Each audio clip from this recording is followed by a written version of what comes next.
Religion has been present in all forms of media from the beginning of time, everywhere from Greek tragedies to Hollywood movies. Religion has placed itself at the center of almost all stories. But what about comic books? What comic books have characters that spawned from biblical lore? What series have taken religious stories and ran with them, and which have spit in the face of religion? These are just some of the questions that I have contemplated, and now I hope to find the answer.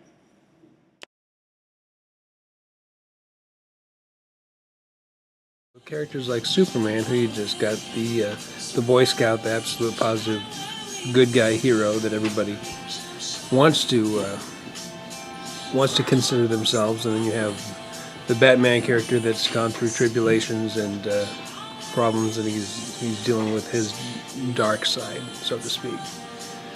He's lost his parents, and now he's basically trying to deal with the situation he's been left with.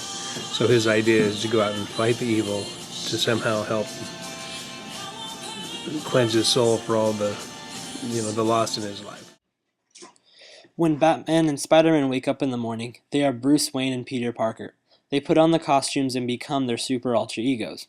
When Superman wakes up in the morning, he is Superman. He puts on the facade of Clark Kent. Clark Kent is how Superman views humanity, as these small, powerless, shy creatures. Jerry Siegel, the creator of Superman, is saying that if there was a godlike being on Earth, he would view the humans in a similar way. Batman, on the other hand, is a normal, powerless person. He uses technology and knowledge to fight his battles. Bill Kane and Bob Finger, the creators of Batman, are saying that anyone can be extraordinary. The loss of his parents pushed him to this point, and the age-old saying, God has a plan, is clearly seen. The death of Batman's parents allowed him to become a hero and save the lives of others.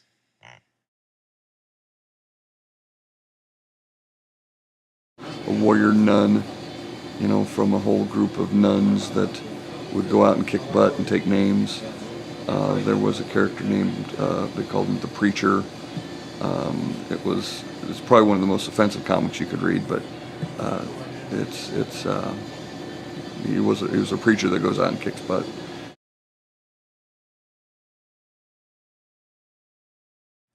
Preacher follows the exploits of Jesse Custer as he is given the word of God. And when he uses the word, people have to do exactly what he says. Jesse is also a preacher, but his whole congregation was killed in a fiery explosion when he acquired this word. The comic follows Jesse and his friends as they hunt down God, who has left the world and is in hiding. During the course of the series, Jesse and his friends talk about hunting down God and making him pay for leaving the human race. They usually use more colorful language than that, though. The writer Garth Ennis includes dark humor throughout the series, which directly insults religion, especially Western religion. One of the things that people would find most offensive is that, in the series, the bloodline of Jesus still exists and is kept going, but is a pure bloodline. This means that brothers and sisters are reproducing. The series also touches on other American ideals, such as when a Southern gentleman attitude meets a feminist perspective.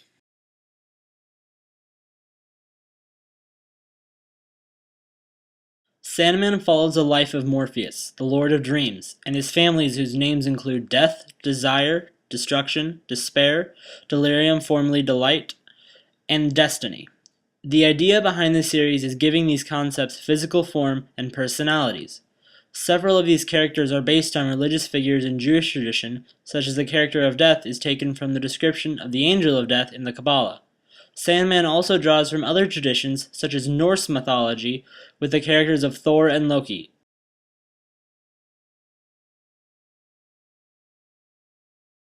One of the most thought-provoking aspects of religion in Sandman is a quote from Lucifer in the middle of the series. Why do they blame me for all their little failings? They use my name as if I spend my entire day sitting on their shoulders, forcing them to commit acts they would otherwise find repulsive. The devil made me do it. I had never made one of them do anything. Never. They live their own tiny lives. I do not live their lives for them. They talk of my going around and buying souls, never stopping to ask themselves, why? I need no souls. And how can anyone own a soul? No, they belong to themselves. They just hate to have to face up to it.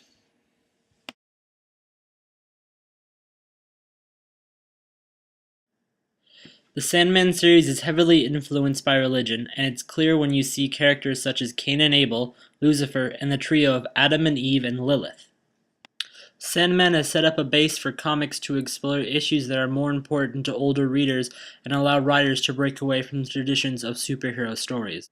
Until Sandman was created in the 1980s, religion in comics was presented in stories that promoted religion with a good versus evil perspective.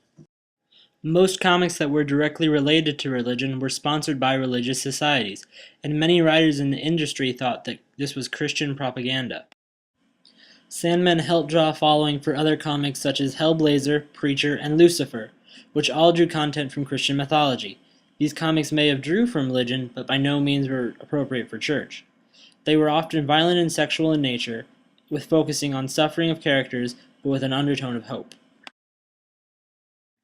Comic books for the most part have been influenced by Western religion, resulting in most comic book commentaries on Western religion.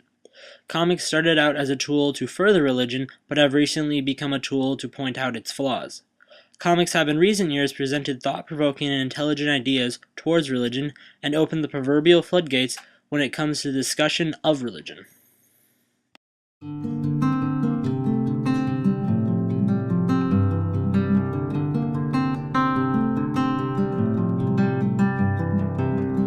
Am I wrong?